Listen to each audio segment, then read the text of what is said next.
boxes. Simulcast on DZRJ 8:10 a.m. Informing, advising, and entertaining the Filipinos and OFWs around the world. Streaming live on www.facebook.com/DZRJ 8:10 a.m. or on YouTube, channel RJ News.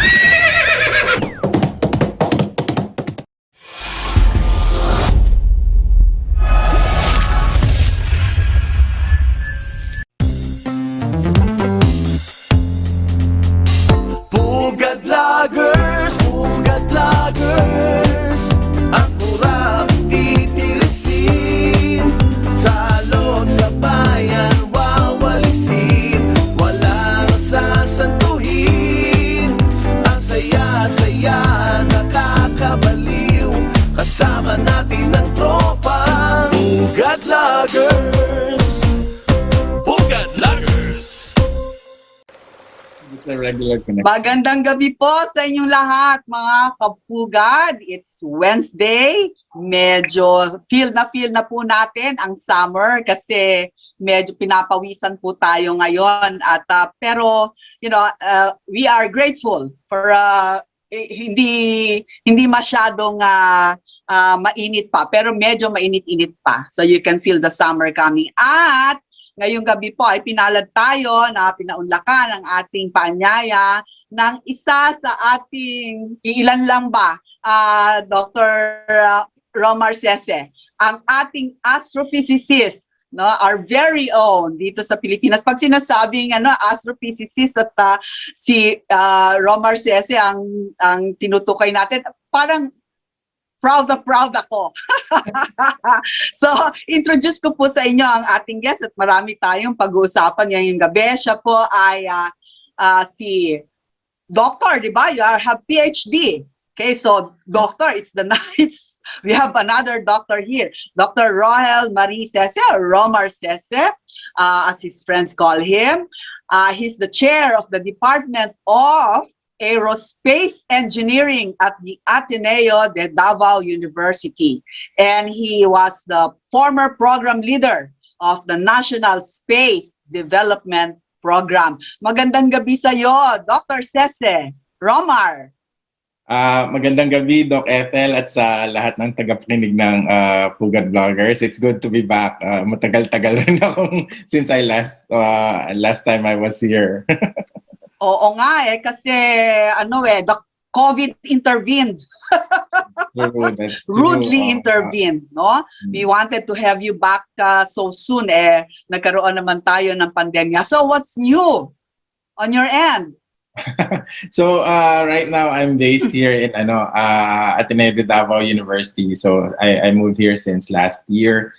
So now I'm running the aerospace engineering program of the Ateneo de Davao University. So this is the only true aerospace engineering program in the country. So it's also part of the advocacy of educating our younger generation on space. Kasi nga it's the next frontier and the final frontier for us. Alam ko maraming interested sa space, pero yun nga, ang kadalasan hindi nila alam paano ba matuto or mag-aral about space. So yun yung ginagawa namin ngayon dito. Oo, lalo na ngayon na sa social media ang presence ni Elon Musk, no, and his SpaceX project ay napaka-tindi, no, and yes. Young kids look up to him. When I grow up, I want to be like Elon Musk, or I want to ride on the SpaceX. That's true. On the shuttle. Mga bata na sa kabataan natin na mahilig or very interested when it comes to astronomy and space. Although ako rin naman doon ako nagsimula din. Oo, nung bata ka ba pag tinatanong ka na, what do you want to be when you grow up? Sinasabi mo, I want to be an astronaut. Astronomer, ano na yun dati. Given na yun na bata pa lang ako, parang yun na yung decided career path ko. So yun, kaya napunta rin sa field ng astrophysics. Wow, okay. Pero bago tayo magtuloy, tatanungin lamang kita, nakalagay dito, former program leader of the National Space Development Program. And it's an acronym, yung space, can you Yes. tell us what that acronym is all about, the SPACE? So the National Space Development Program, kasi this was a former project under the DOST, wherein our goal was actually to push for the Philippine Space Agency and also Philippine Space Policy, Philippine Space Development and Utilization Policy. So eventually, it also part of it is laying down the roadmaps for space development for the next 10 years. Back then it was 10 years, so ngayon nasa 5 years na lang. And then eventually it ended naman when the Republic Act 11363 was signed, or the Philippine Space Act last August 2019. So for that, kumbaga tapos na yung trabaho namin on that. So that's why I moved back to academe, but instead of my former university, I moved back to Ateneo, here in Ateneo de Davao.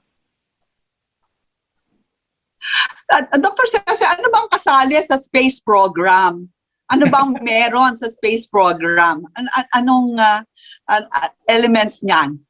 Well, according to our policy, when it comes to space, we are doing the space program not just for the sake of scientific research, although it's one of the areas. Pero ang main goal talaga is we want to do this for the improvement of society, and also to help uplift the state of or yung conditions natin dito sa Philippines. So under the Philippine Space Development and Utilization Policy, we have 6 key development areas, namely on why we are pushing for a national space program. So that 6 includes national security and development, hazard management and climate studies, space research and development, space industry capacity building, space education and awareness, and international cooperation. Kumbaga, ito yung pillars ng the 6 pillars of our space program on why we want to do this. And first and foremost of this is national security and development, because we want to develop technologies or to use space technologies that would be beneficial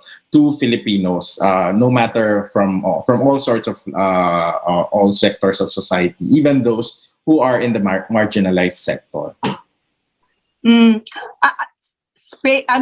Space security? Yung ba yun?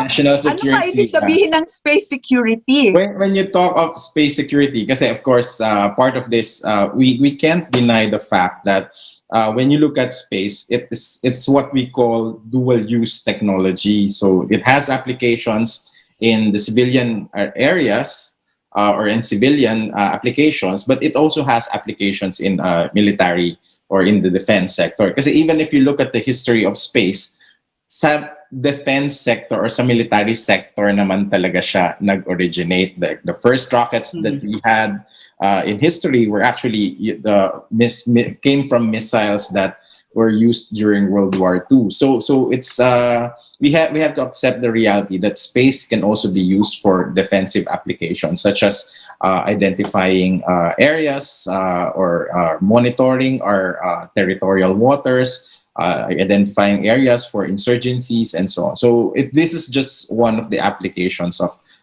space technology in national security. So ibig sabihin, pwede nating i-monitor mula sa kalawakan yung goings on sa lupa para malaman natin yung mga unusual na movement, no, especially dun sa mga areas na merong kilalang rebellion and insurgency, no, madali nating mapipinpoint, bakit merong activities sa bundok na maraming puno and hindi naman dapat may gumagalaw doon. So ganun na, no, yung application niyan. In a sense, ganun yung applications, like no matter where an area is located, we can see if there's let's say a structure in the middle of the forest, and even or a ship in the middle of the ocean. So makikita rin yung mga bagay na yun using space technology. At siguro makikita rin yan kung pangit ang panahon, ano, yung may bagyo, kung saan bumabaha, kung saan tumataas ang tubig para makatulong sa maagap na pagligtas ng mga tao, di ba? That's true. Weather using satellites for weather is one of the main applications, especially for a country like ours dito sa Pilipinas na taon-taon lagi tayong binabagyo, marami tayong iba't sakuna. So hindi lang sa baha, we can also see extent of, let's say, may volcanic eruption affected, like what happened in Taal last year. So we can see how the extent of the damage of the ashfall or eruption ng Taal because of using satellite technology. Pardon my ignorance. Pagka ba bumabagyo, masama ang panahon at maulap, gumagana ba ang satellite? Okay. Meron tayong mga satellites naman na like for let's say for what we call Earth observation. Ito yung mga parang camera na you can think of it as cameras in space. Meron tayong mga camera or may mga satellites tayo na pag maulap or kahit hindi umulan kahit maulap lang, wala tayong makikita. Like for example our current satellites right now. But then meron ding mga satellite na kahit cloudy pa yan, we can still see something on the ground. It's not as clear as, let's say, a picture or a high resolution photo, but it's better than nothing. Kasi kahit na may clouds yan, kahit makapal, makikita natin yung ano yung nasa ilalim ng clouds na yan from space. And of course, communication satellites, they work naman whether it's rainy or kahit cloudy weather. So in all weathers, yung communication satellites natin, gumagana naman yun. So ilan ang satellite ng Pilipinas, Dr. Cece? Meron ba tayo? Currently, we have only around two. We have only two in orbit right now.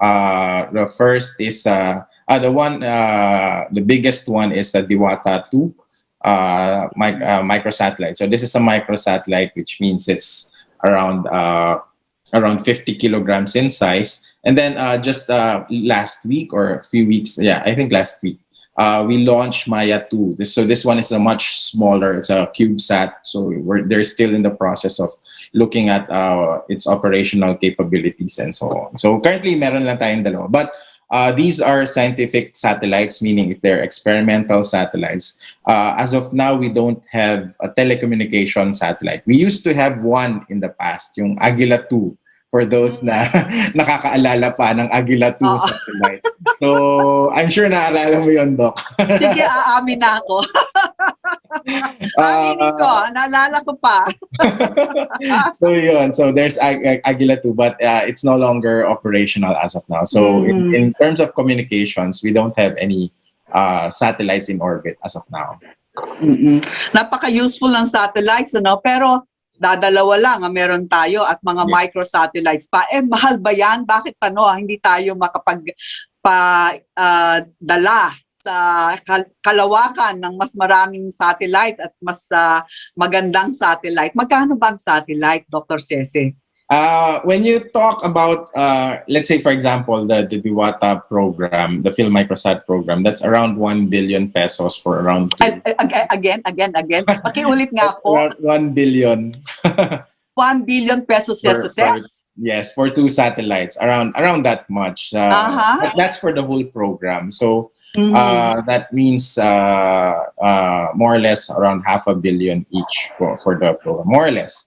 But then when you talk about telecommunication satellites, mas mahal yung telecommunication satellites. Some of them can go as high as 5 to 7 billion pesos. So these are pesos. But ang common misconception kasi is yun nga, mahal ang isang satellite. Like especially a telecommunication satellite. But what most people don't realize is when you have a telecommunication satellite, it's something na magagamit mo for 15 years or even beyond 15 years, 15 to 20 years.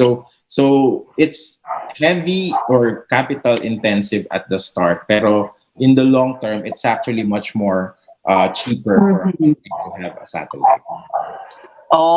So yung satellite ba na yan ay, ang purpose niya, function niya, may communication function, tapos by weather forecasting function, may monitoring function, no? So, mapagkakakitaan. Yes, in the international community, ganun talaga yung parang business model or yung industry model wherein companies like Planet Labs or Planet they take high resolution photos of virtually everywhere on the earth, and then these are the images that they sell to users. It can be near real time, or in some cases, institutions or countries can even own partially part of a satellite. So may ganong business model talaga na yung images pinebenta or pinagbibili for those who want that kind of service, kumbaga. So, or want that kind of application. Parang Google Earth, no? Diba? Actually, their satellite derived the images. Yes, so Google Earth, they buy the satellite images from the companies, and then kumbaga parang bulk purchase nilang ginagawa, and then they put it out to the public for free. But ang difference kasi is in Google Earth, usually the satellite images posted or being used by Google Earth is usually parang a year or several years old or several years old na yung image na yun. Lumang image siya. So it's not hindi siya real time. Hindi siya real time. Kasi and this is very crucial, especially when you talk about national security applications. You want to have real time images, diba? Or near real time as much as possible. So, kaya minsan, pag sinasabi ko, ba't pa tayo bibili ng satellite? May Google Earth naman. But that's exactly why. Because the images that we see are several months or even years old in some cases. I know that kasi yung picture ng Google Earth sa bahay namin, nandun pa yung kotse namin na luma na binenta namin several years ago. So, alam ko, okay, luma yung image na yun. Nandun pa yung kotse na yun. Well, it was my impression that is on real time. Kaya yung mga Google Street, kala mo parang virtually na nasa Paris ka, nasa streets of San Francisco ka, no? Nung pala luma na yun, yes, no? Like when we have Google do the street view here in the Philippines. I think that was before around 2014 pa yata, if I remember correctly. I know that as well kasi nasa street view ako dun sa area namin. And yung drive ko noon was my old car pa. So alam ko na luma yung image na yun. So, ganun yun. So especially in applications such as national security and operations, or even in agriculture or environmental monitoring, we want to have updated images as much as possible. So that's why we want to have as much as possible our own satellite that we can control and operate, that can be used for operational applications or operational purposes. Yung satellites kasi natin ngayon, more on the scientific research side lang siya. It's not really designed for operational applications. Oo, kaya dyan di ba, napapanood natin yung dyan nahuhuli yung mga Al-Qaeda operatives, no?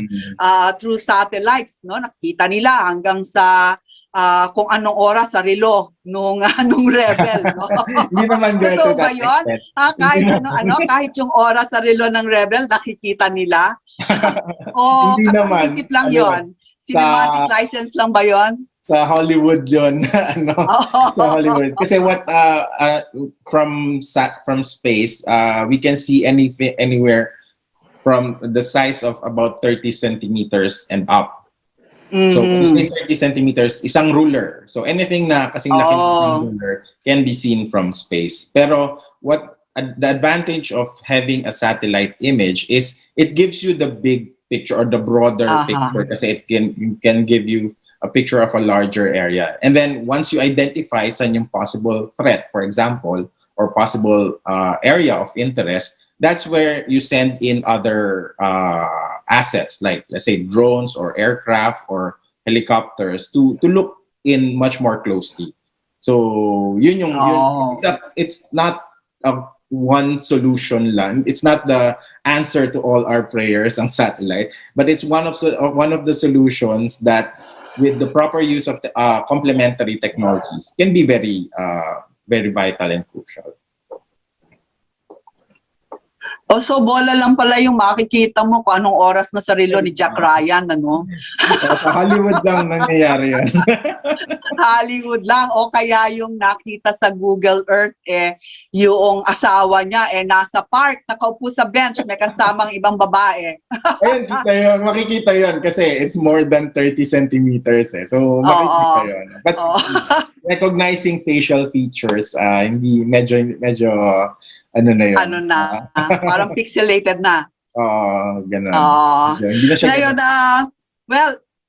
isang napaka-exciting na kinukwento mo, no? At nakikita ko na pinopost mo sa iyong Facebook page yung paglalagay nyo ng connectivity. Nawala na yata ako sa ano. Okay, my internet is wobbly. Okay. So, nakita ko na hanggang sa mga sulok ng Mindanao ay yung mga paaralan doon, they are kasi walang face-to-face na learning, no? Yes. Ay malaki ang natutulong ng pagkakaroon ng mga sinet up nyo ng mga internet connections. Kwentuhan mo nga kami, kailan ba nag-umpisa to at paano nyo ginawa? Okay. Yung program na yun, we call that the Access Mindanao program. So Access stands for Ateneo de Davao University Community Connectivity Enhanced by Satellite Services for Mindanao. So it started last October 2020, although the planning for the program started ng June. Kasi ang nangyari noon, last year when we had the pandemic, we decided here in Ateneo de Davao na mag-shift to online learning because that's the only way that we can proceed with education. But then during that shift, we also realized na we are going to be very dependent on connectivity. So that means while we might be enjoying good connection, let's say in urban cities like Manila, Cebu, and Davao, there are areas of the country kung saan yung level of connectivity is very, very low, or in some cases talagang wala. So the Access Mindanao program is actually a research and advocacy program of Ateneo de Davao University with our aim to improve the state of internet connectivity in remote and isolated areas in Mindanao. Kasi when you look at the study on the state of connectivity throughout the country, Mindanao, especially the Barm region, is the one that has the poorest connectivity all over the country. So here we do this by establishing or putting up what we call satellite antenna receivers in areas such as, especially schools. But then, hindi lang siya, while it's placed in schools, it's also open to the community. So let's say the LGU, the barangay, health unit, local clinic or hospital, or even businesses can use that connectivity so that they can apply or they can proceed with online education, telemedicine. I'm sure you're familiar with that, Doc, na yung telemedicine na hindi na kailangan physically present. E-commerce even, and also accessing government and social services. So ito yung naging goal or mission ng Access Mindanao program na we want to bridge the digital divide. And yun nga, going back to the situation that most people, even in our government, would perceive that satellites are expensive, it's not very useful, and so on. Hindi siya ganun kabilis. This is actually a proof of concept that yes, satellite technology is already at the stage that it's a mature technology na magagamit na siya even on a day-to-day operational basis. So hindi na siya limited to highly classified or highly technical uses, let's say in military or in scientific institutions. So that's why we want to show this by going to the remotest area so that they don't need to wait months or years for a local telco to be present to give connectivity. In a matter of one day, they can be connected to the rest of the country and the rest of the world. So, ganun na yung level of technology. And this is what we're doing under the program. So, ang cool niyan, biro mo, isa-isang araw lang, pwede ka nang makonect Kesa Yeah. sa, 'di ba, isa sa mga dahilan kung bakit sinasabi nila na hindi sila makapag-expand sa mga areas na remote ay dahil because of the insurgency problem na magtatayo ka ng tower tapos nandun yung mga rebels, tatakutin ka, ayaw nila ng presence mo, at isa pa yung bureaucratic red tape. Siyempre, hihingi ka ng permiso mula sa governor, mayor, barangay captain, and so on and so forth, no? Kaya sinasabi nila, kaya mahal ang maglagay ng infrastructure kasi ang dami-dami mong babayaran, ang dami-dami mong hihinga ng permiso. Ito, you just go in one day, you put up the antenna, and then you go, you leave, It's no? connected, yes. Pero even before we do the installation, we do also what we call a social preparation. So para kasi we want this to be a long-term program na hindi lang siya come in, bring the technology, and then pababayaan na. So we want the community or the institution to be engaged talaga. And also, in a way, take ownership of the project para pangangalagaan nila yung nilalagay namin. So we prior to the installation, we do a social preparation wherein we talk to the, let's say, to the administrator of the school, the LGU. If we do this in IP areas, we talk to the elders as well. Make them understand ano ba tong dinadala namin, para paano nila magagamit, ano yung responsibility nila, ano yung kumbaga ano yung on their side, ano yung kailangan nilang gawin. And then after that, siguro a couple of weeks after that, we do the installation now. So actually hindi siya one day. Ang record namin is in 2 hours we were able to connect Wow. connect the location directly to satellite. And it's a fast internet. The minimum we get is around 35 Mbps of internet service. Exclusive sa kanila yon. Let's say if it's in a school, mostly naman sa school namin nilalagay. Exclusive sa school yung 35 Mbps na yun. So kahit mag-down pa yung local telcos, they still have that connectivity. And that's a very crucial component, especially if there's a disaster that happens. Kasi kung ma-wipe out yung ground network natin ng communications, like what happened during Typhoon Yolanda, the only way we can communicate is through the use of satellite. So once it's installed, we also have input. We have an equipment that also monitors the site. So even if we are here in Davao City, we can actually monitor all our 12 sites from our university. So that also saves a lot in terms of operational expenses. Kung saan you don't need one person assigned there all the time to check to make sure it's running. So everything can be remotely monitored and in a way fixed then as well. Like just this week we had 2 issues in the first time we had 2 issues in 2 of our sites. But then even if we are here, we in matter of 5-10 minutes we resolved that issue already. So we have 12 sites kasi all over Mindanao. So yun yung challenge talaga sa amin. And with all the restrictions ng IATF on travel, although we are the program naman is supported by DICT and the MINDA, the Mindanao Development Authority. We want to minimize travel as much as possible. Sorry ha, nakapako pa yung isip ko dun sa 35 Mbps. Ingit na ingit naman kami. So yan 35 Mbps na yan, is that a 24-hour thing? Yes, it's a 24-hour service siya. So so of course if there are many users in that area, yung 35 na yon maghahati-hati, 'di ba? But normally what we see is around 10 users at a given time. So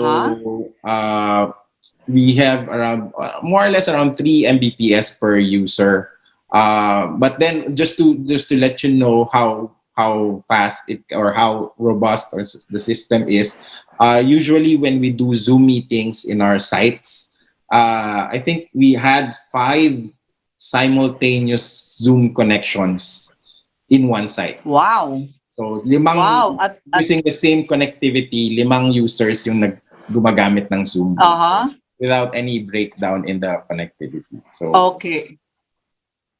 Oh, okay. So this is servicing schools, no? At ilan Yeah. naman ang mga bata na makikinabang sa mga schools na yan? Ilan po? So it would depend on the school. So pero ang mas pinaka nakikinabang dito are yung mga teachers natin kasi sila yung pumapasok sa school, gumagawa ng mga modules, mga lecture materials. At the same time, they do also reportings to DepEd. And yun nga, dahil nga sa connectivity na provide, they can have a much better set of modules na mas kumbaga mas nakakagawa sila ng mas maayos. For school students who would want to get the content, they can just go to the school, download it, and then they can use it offline. So most of our schools have at least at least 250 students yung mga schools. Wow! But we have schools na medyo malaki-laki na 1,000. Although wala namang face-to-face ngayon sa mga schools, at least they have that option that if they need connectivity to do online education, they can use that connection. And we even install in what we call madrasas, mga Islamic schools, and even in IP schools for our indigenous indigenous groups. In fact, the first site that we installed was in Lake Cebu in South Cotabato, so in the Tiboli Cebu Senior High School. Lake Cebu, legendary, legendary ang beauty ng Lake Cebu. Yes, that's true. So that was the very first site that we installed last December. And as of now, we have 8 sites all over Mindanao that is already operational. We have Lake Cebu, of course, here in Davao City. We have in Ateneo, in Davao de Oro, in Maragusan, in Bukidnon, in Cotabato City, in Maguindanao, Datupiang, Maguindanao. Punta pa kami ng Maguindanao. And even all the way down to Basilan and Tawi-Tawi. So just last week, we installed the Basilan and the Tawi-Tawi sites namin. So that was one of the most challenging. So we went really to the edges of our country just to connect. Kasi if you can connect the edges. Na-disconnect ako.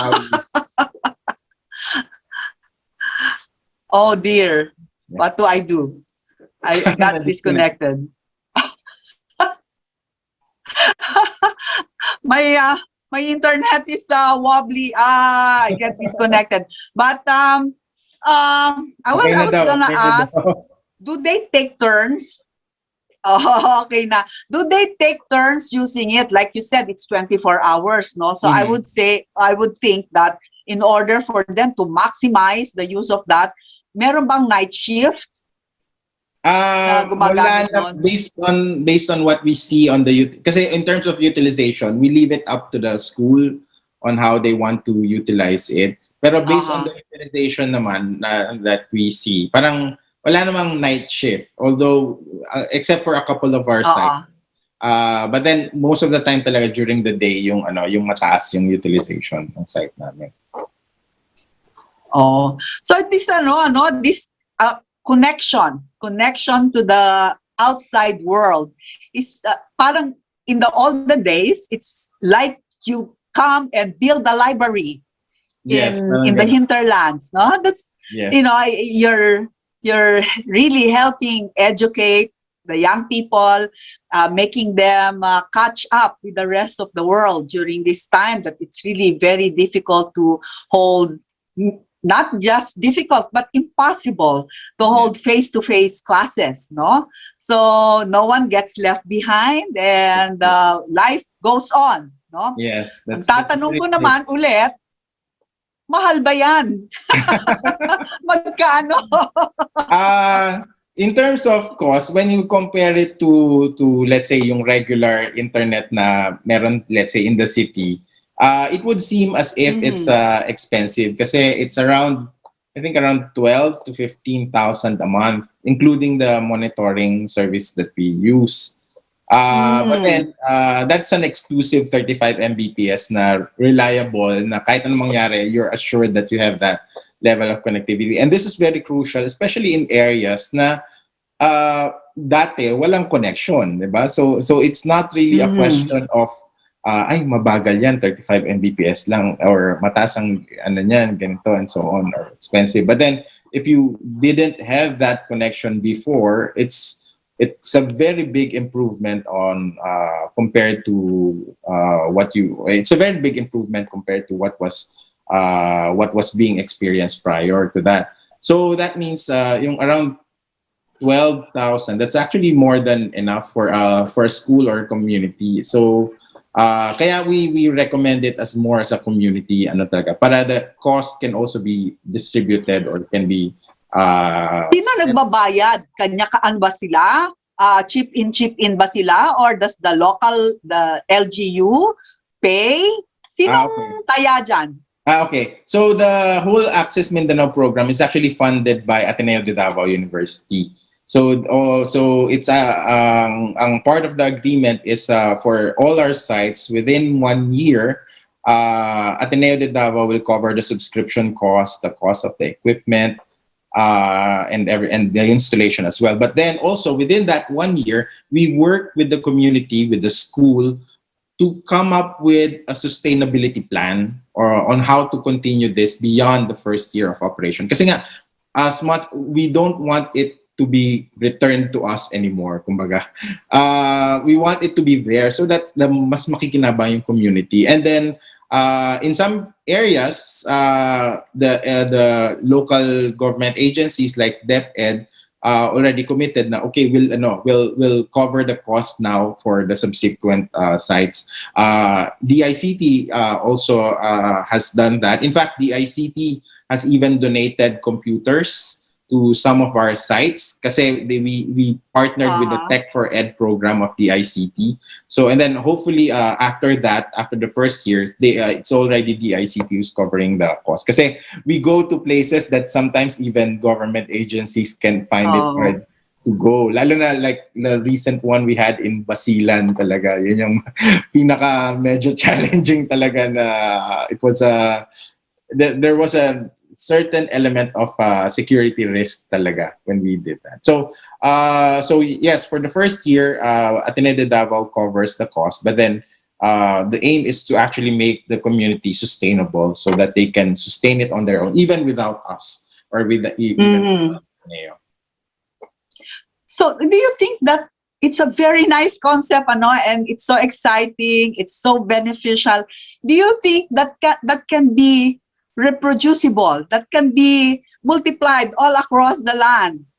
Actually, for the program, actually yes, it is. It can be reproduced and replicated in not just in other areas of Mindanao, but also in other areas of the country. Kasi nga, yun nga, the fact that we can install it in the southernmost province of the country, in the easternmost province of the country, in Davao Oriental, in Tawi-Tawi. So that, kumbaga, yun na yung challenging part. Everything else has, kumbaga, it's going to be much easier compared to those sites na malalayo talaga. So that hopefully in the long term talaga, we want to see more users or more communities connected to satellites. Kasi nga, with the way things are going, it seems that online, for at least for education, blended education or blended learning is here to stay. Hindi na malabo na yata na babalik tayo sa purely face-to-face interaction. I think we have to accept that reality that at some point we have to work on blended learning.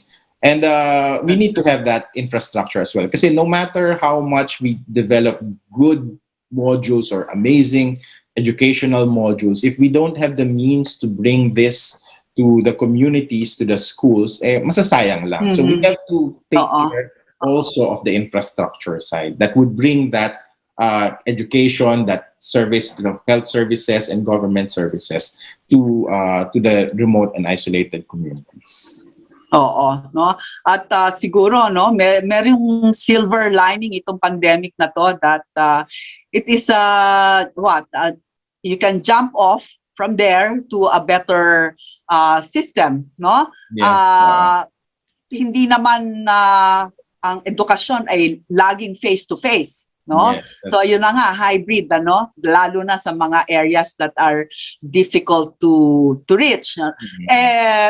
May mga areas kasi na yung mga teachers ay naglalakad ng napakalayo, no? Marating lang yung mga schoolhouses, no, sa hinterlands.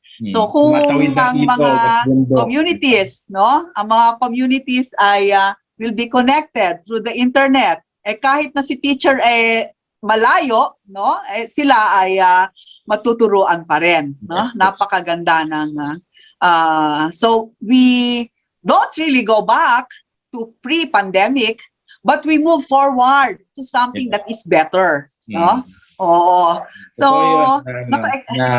we have to look into that.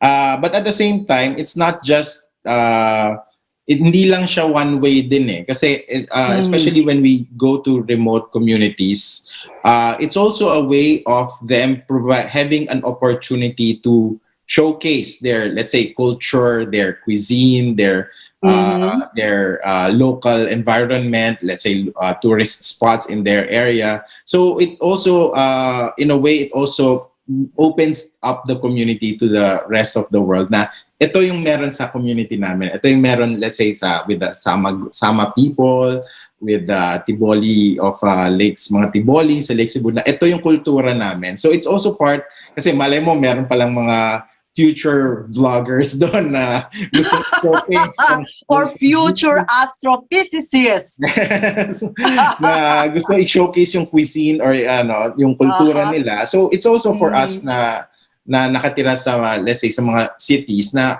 okay, ganun pala ang kultura nilang ng mga grupong ito. So that helps in a way, para in the process of understanding each other and understanding our identity as Filipinos, which hopefully in the future will also help in the peace process as well. Yeah.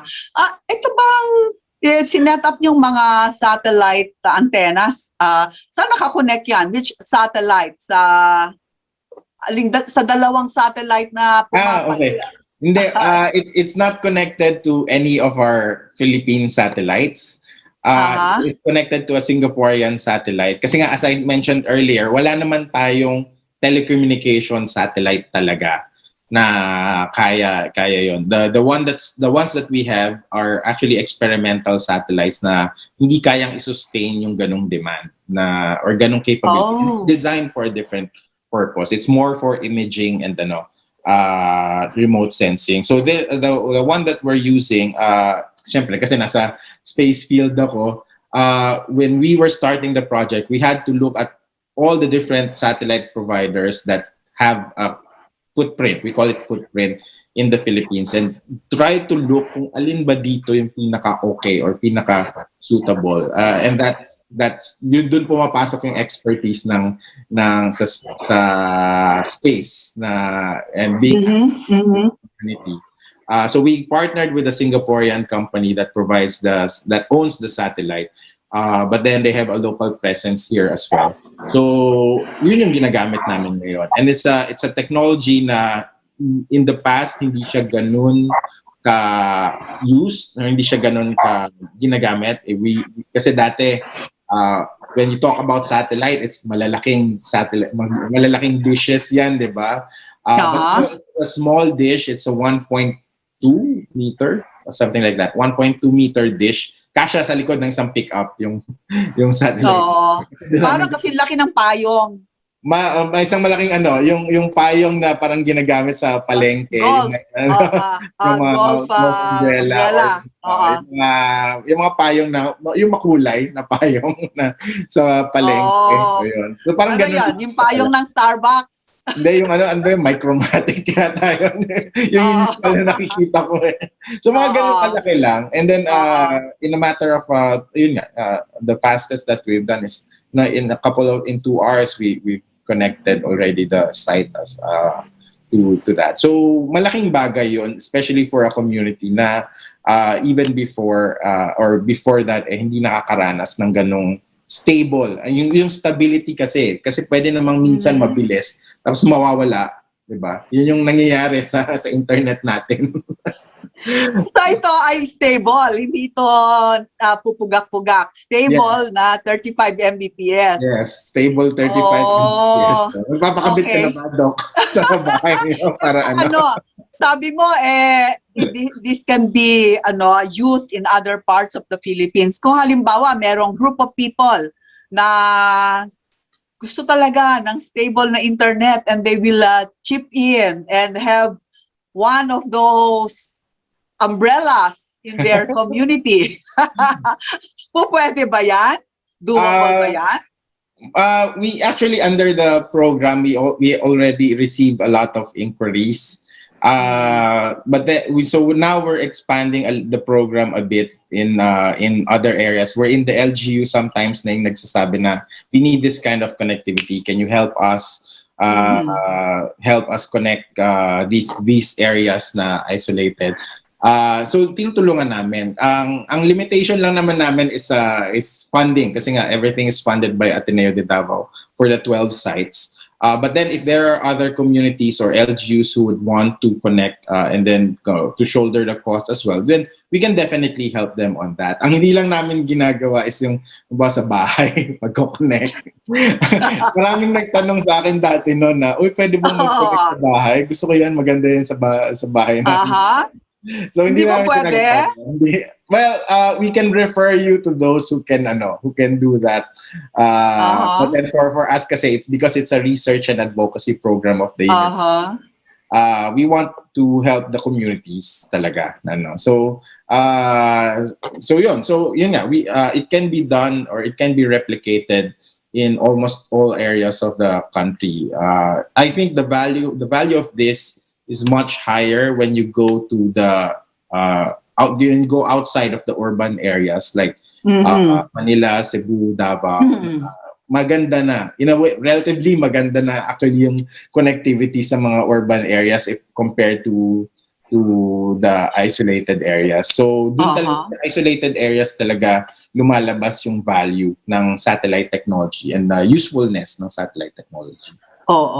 It has a way of making people feel that they are not unnoticed. Yes. No? Especially if it's very useful in winning hearts and minds. Di ba? Yun nga. So kami kahit na when you talk of Ateneo de Davao, it's a Catholic institution, but then we also help being located in Mindanao, wherein we share the community with our Muslim brothers and sisters.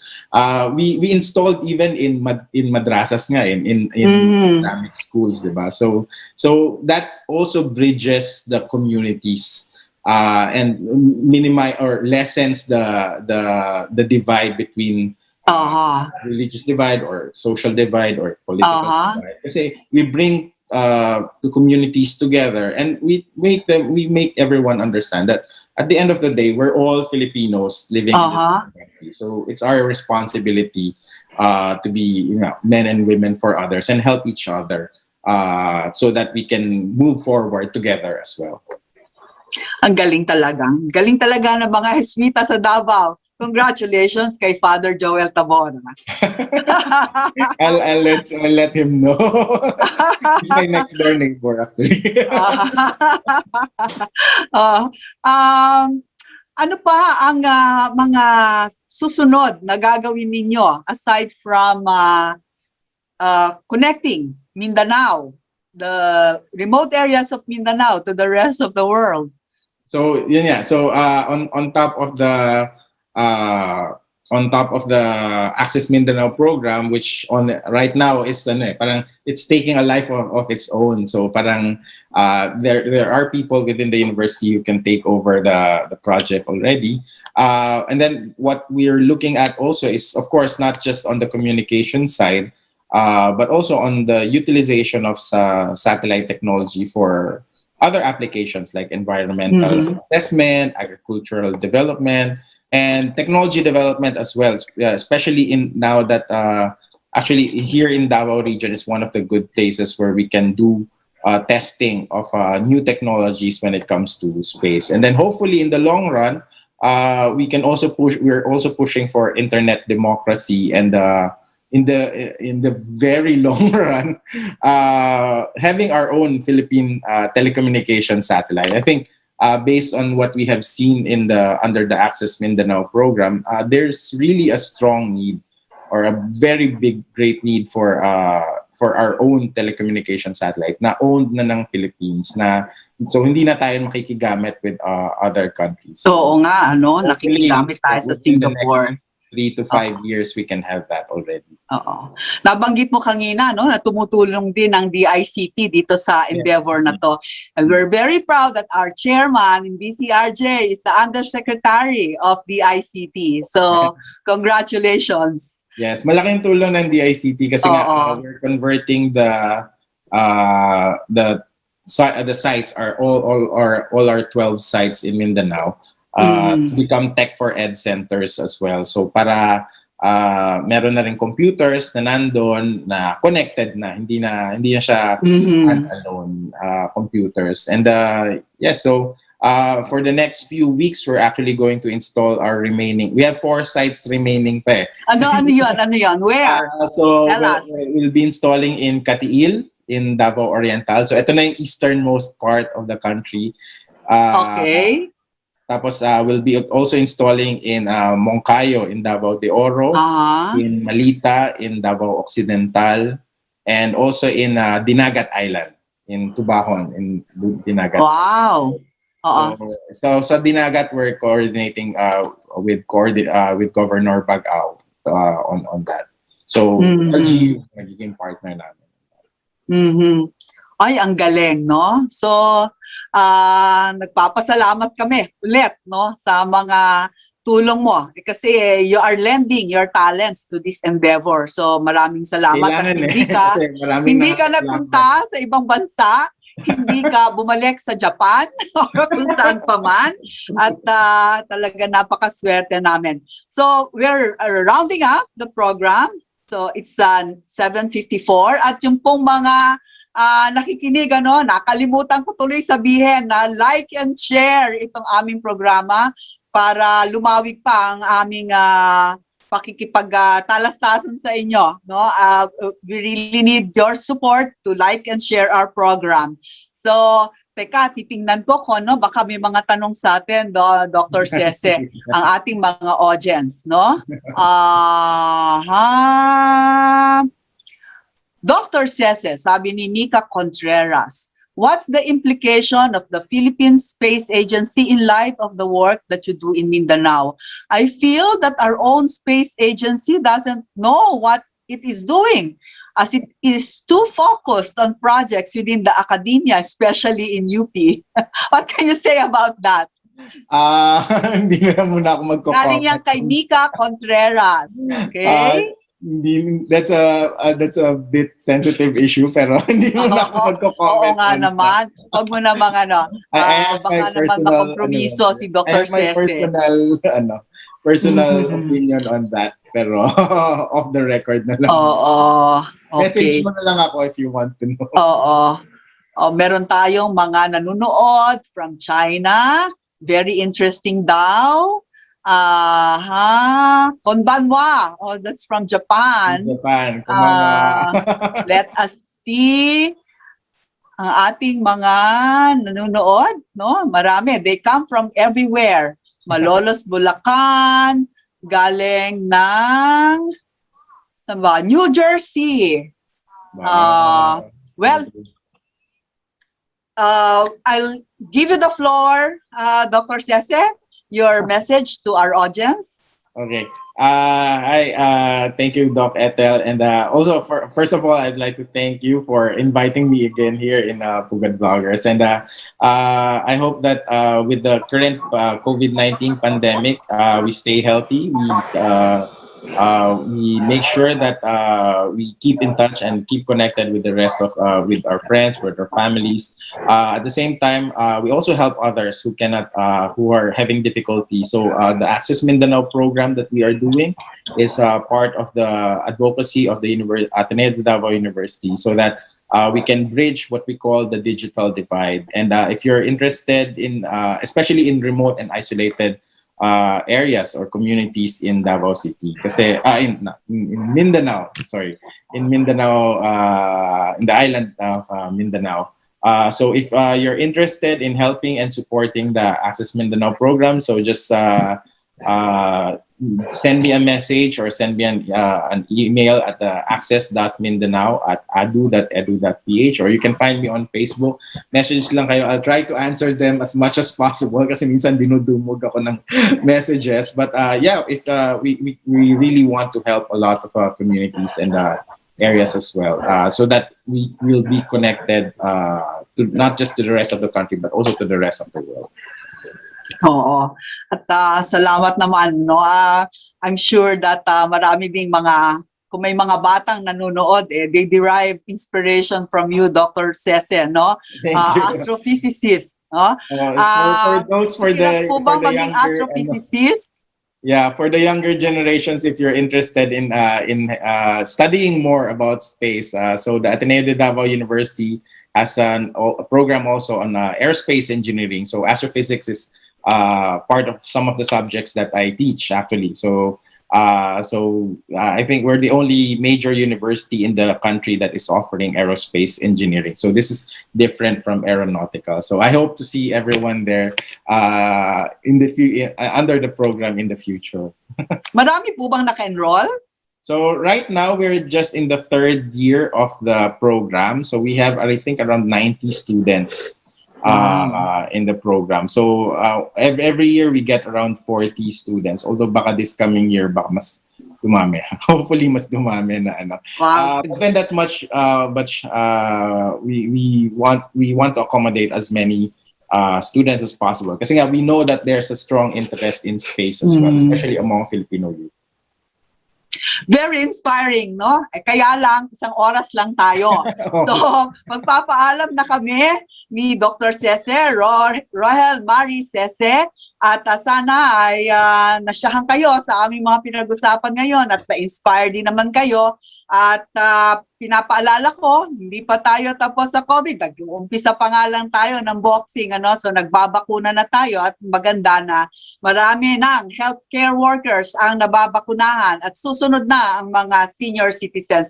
Malayo ka pa dahil ikaw ay healthy pa at young, Dr. Cece. Okay? So, tingting na pag-iingat po mga kababayan. Panoorin niyo po ang susunod na programa at bukas nandito pa rin kami sa DZRJ Pugad Vloggers. Magandang gabi sa inyong lahat!